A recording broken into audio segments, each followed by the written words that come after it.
And really what makes us feel stuck is when we're dealing with something that we don't think we're supposed to be dealing with. I'm not supposed to be in Chicago. I can't enjoy it because I didn't schedule it. I can't embrace it because I didn't foresee it.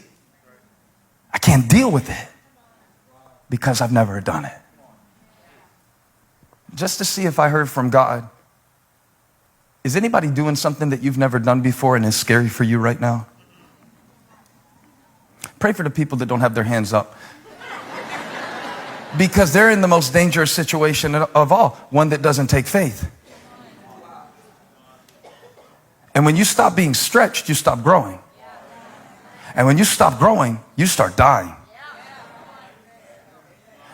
Complete this sentence, okay? If you know it. If you don't, it's no shame. You may not have ever heard this before, but there's a saying in church, where God guides.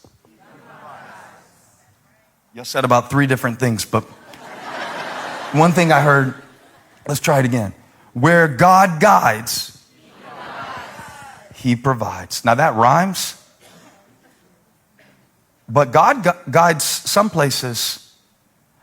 Oh, I should tell you this. God provides even where He doesn't guide.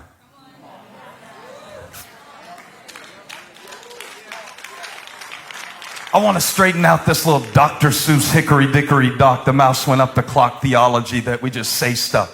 Ask Elijah if God provides even where He doesn't guide. Because one time he ran from Jezebel, right? This is a woman who wanted to kill him, and she couldn't kill him, but he was very tired of fighting. And he ran not only just to get away from her, but to get away from his calling. And guess what God did? Fed him. Fed him as he fled from God. God will take care of you even when you don't acknowledge Him. I know that's scandalous grace. But if the only time that God fed you is when you deserve to be fed, you would starve. I got news for you. We're not that holy as we think we are. We're not that deserving as we think we are. We're not that perfect. The only reason I have a seat at the table is because He made it by grace. So let me give you a new one. Where God guides, He provides. How about this one? How about this? Where God guides, Pharaoh follows. It doesn't rhyme, does it? It's got good alliteration, though. Did you catch it? Where God guides, Pharaoh follows. Oh no, don't let them get away. You can't let them loose. Because if they get free, truly free, if they get out of here, all the way out of here. Now here's the obstacle that they've got to go through. They're at a sticking point. Not only is Pharaoh following them, but the Red Sea is in front of them. And that gave me a picture, not of the physical things, but sometimes the emotional things, the spiritual things, the memories, the trauma, the pain, the habits, the things that we can't get over. And now everybody is disturbed because everybody is full of doubt because I've never done this before. And they're yelling at Moses, and Moses is yelling at them because they've never been this way before, and neither has he. All the parents shout if you know that your kids need to be patient because this is my first rodeo.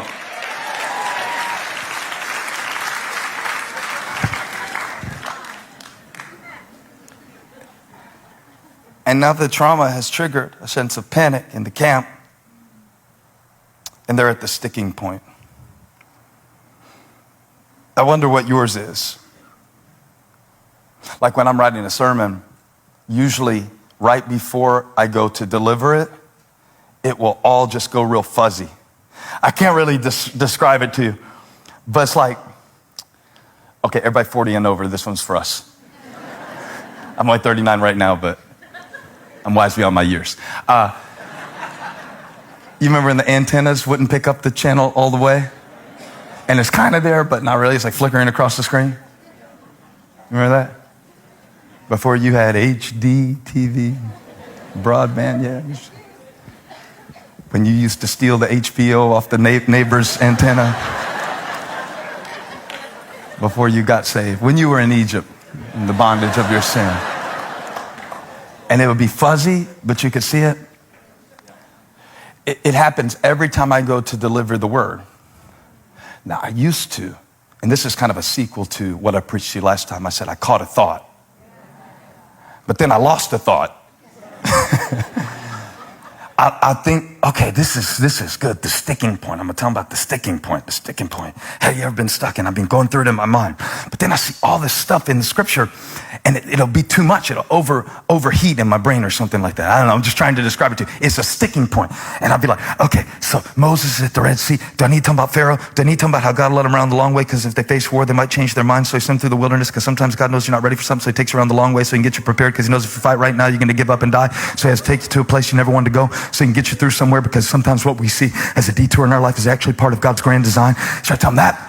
Or is it going to take too long? Because that might be too much information. Or should I go all the way back and tell them why they were even in Egypt in the first place? Because Joseph had to go there because he had to provide for them in a famine. And sometimes the place that we go when we're hungry ends up keeping us trapped. If we don't stay there, we get there long, we got to get out. And then they cried to the Lord, and they had bricks without straw, and they were crying about it. And the enemy will always keep you in a situation where you have too much demand and you have too much requirement, but not enough resource. And that's what Pharaoh was doing. That's why they cried out to the Lord. And when they got stuck and they were like, we don't have any straw, and God was like, I'm going to come down and do something about that, because you are my child. And where should I start this sermon?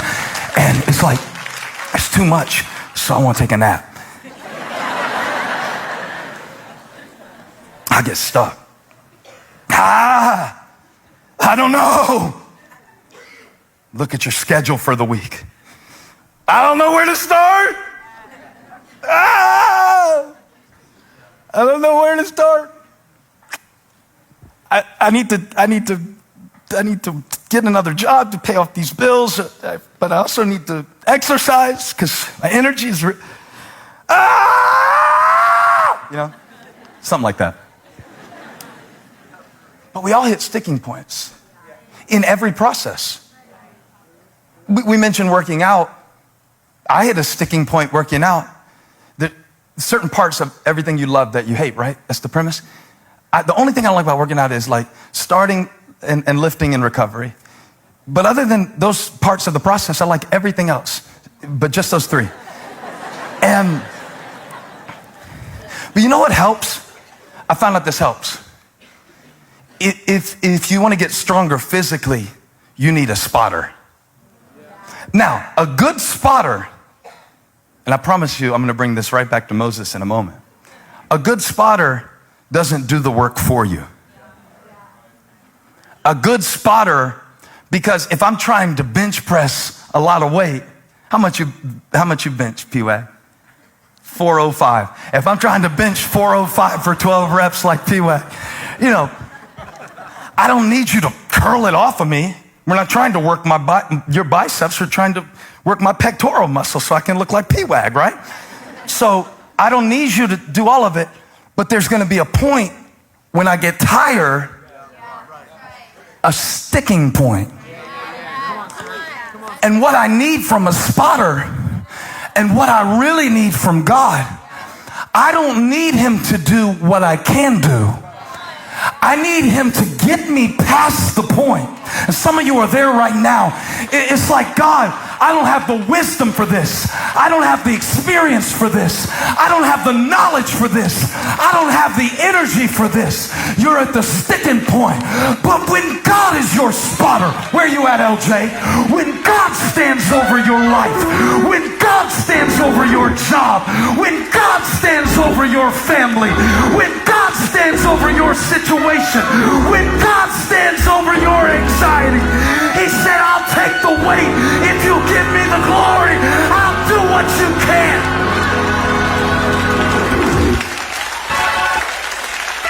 I need everybody who almost collapsed, but God spotted you, to give him 15 seconds of praise for it.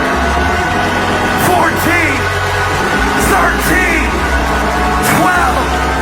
If you ever felt like life was going to crush you, but the Holy Spirit stepped in and said, no.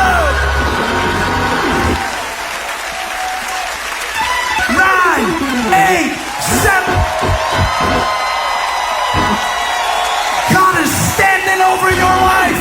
God is standing over your marriage. God is standing over your loneliness. God is my spotter. Shove somebody and say, God is my spotter. I got this. With the help of my God, I'm getting stronger.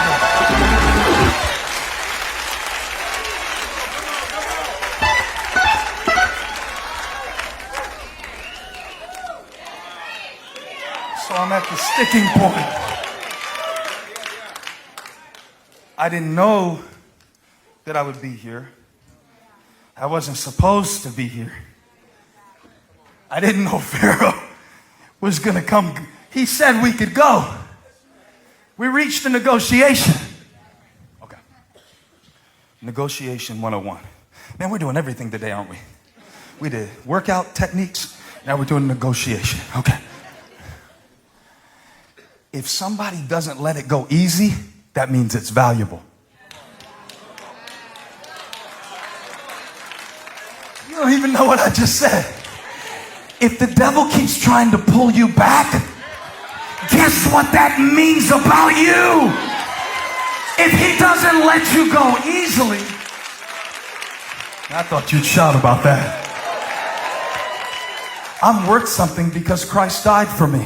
I'm worth something because he didn't give up on me. I'm worth something because even in the valley of the shadow of death, his rod and staff